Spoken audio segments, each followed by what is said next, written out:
Hello everybody, I'm Doug. Welcome to the Auditory Vinyl.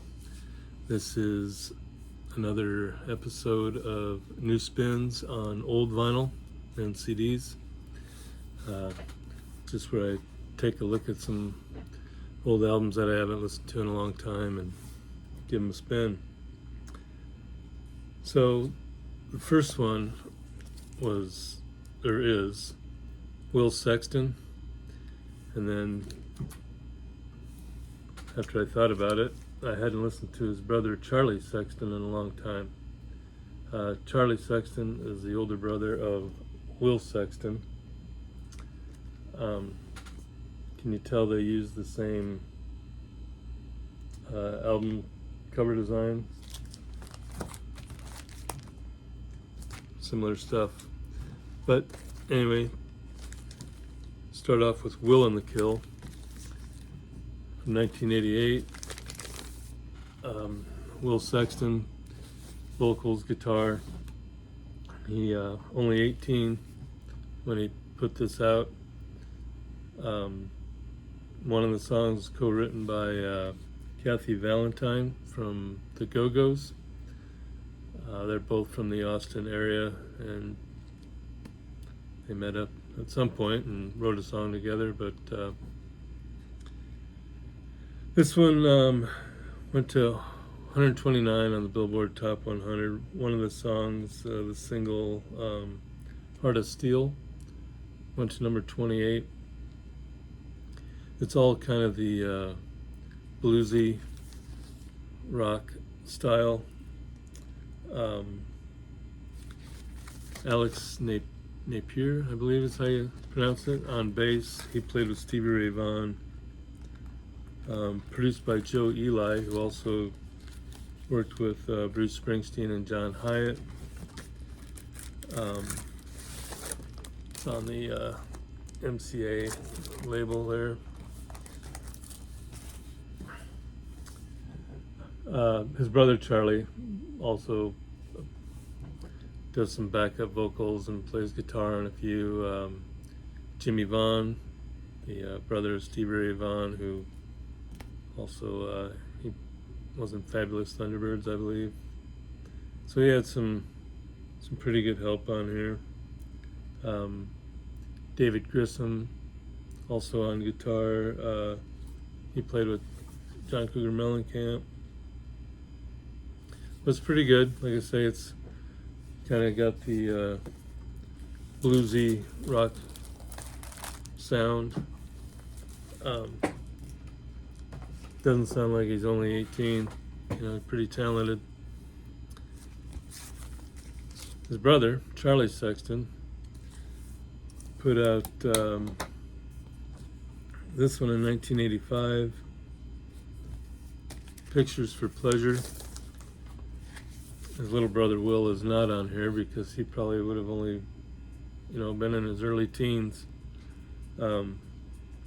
But he does have Richie Zito on guitars, who last week I mentioned him. He was on Lisa Del Vallo's record. And Zito was also in, worked with Poison and the Motels, Bad English. This one went to 15 on the Billboard 200. And this one, in 85, so you got that new wave stuff going on. So he kind of was doing a little bit of that, but he also, his roots, he's got that from Austin, that bluesy rock style. So it's got an interesting sound. It's kind of got a little bit of both that 80s new wave and the bluesy rock going on. And his voice, there's a hint of David Bowie to it, so it's really got quite a mixture of stuff going on. And like his brother, he wrote or co-wrote all the songs on here. Arthur Barrow, keyboards and bass, is on here, who also played with Zappa.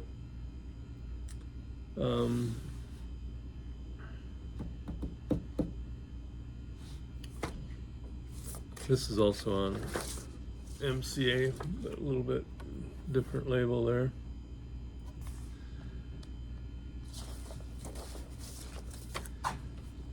A lot of good tunes. Beat So Lonely, I think, was another one that did pretty good. He went on to make like 3 or 4, maybe more like 4 or 5 actually, solo albums. And one of the tunes, maybe it was Beat So Lonely, is on the Some Kind of Wonderful movie soundtrack. Good stuff. Again, just that bluesy rock sound. And both of them, Will Sexton and Charlie Sexton, they're still playing today, mostly around the Austin, Texas area, playing a lot of, the bars and stuff, but still jamming. Little change of pace. Maureen McGovern from 1973, The Morning After. The title track was the big song off of the Poseidon Adventure movie.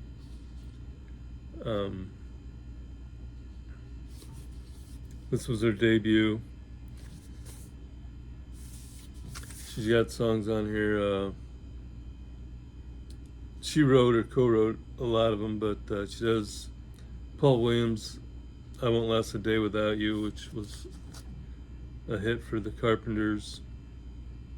Until It's Time for You to Go, a Buffy St. Marie tune.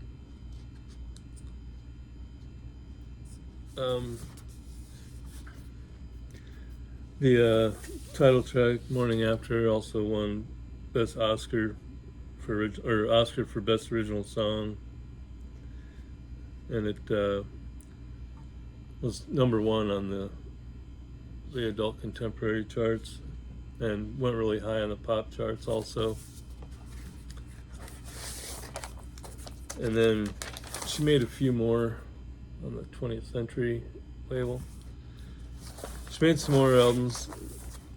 None of them did as good as this one, but they were songs from those albums, were some more soundtrack tunes.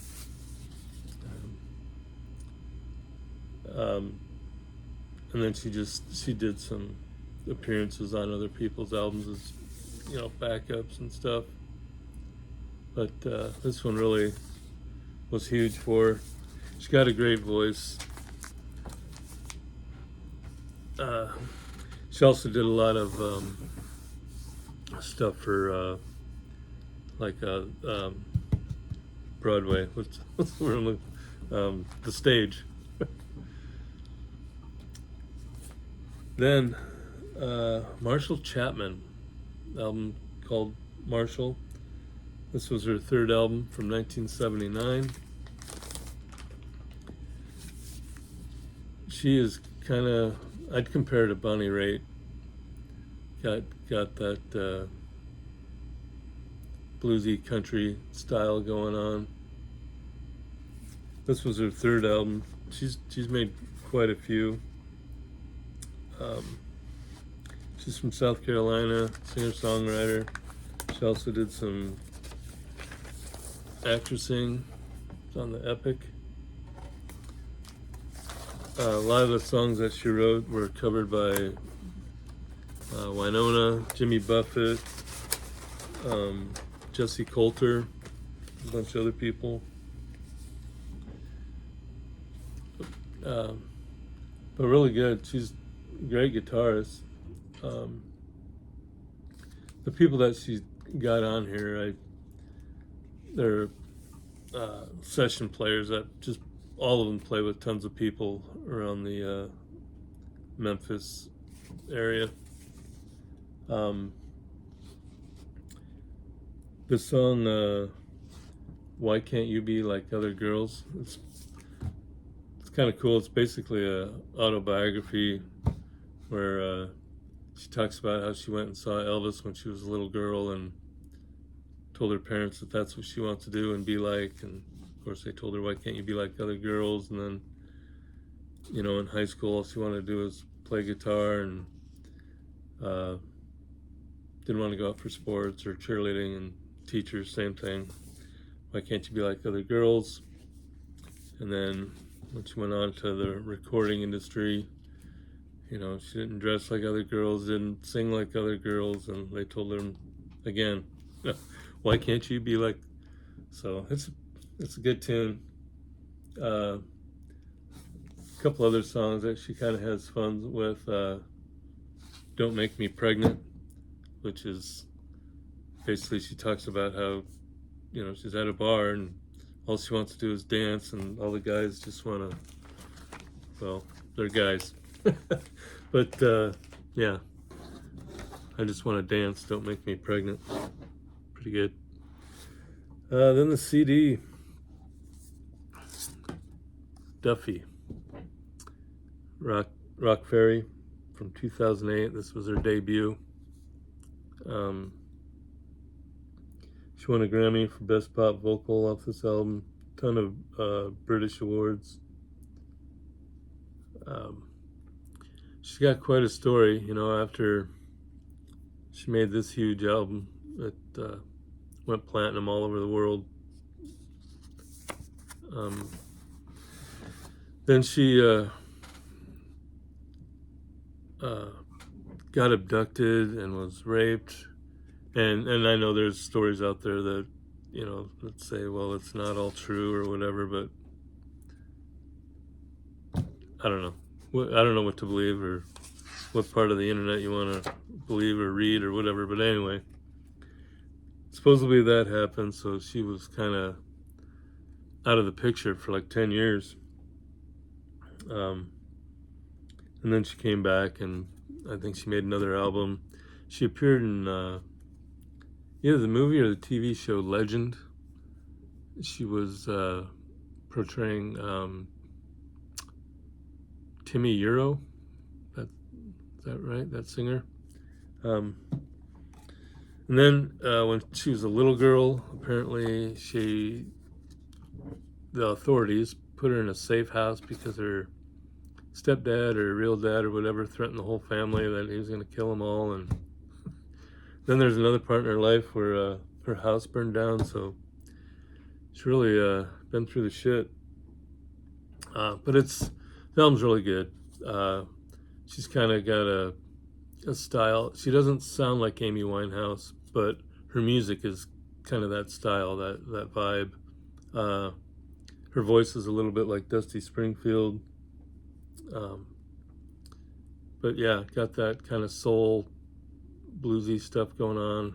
And then, a few of her songs have a pop feel. The big hit, Mercy, off here was just gigantic. But the whole thing's really good. Duffy, Rock Ferry. So that's it for this week. Hope you all have a great rest of your weekend and enjoy the music.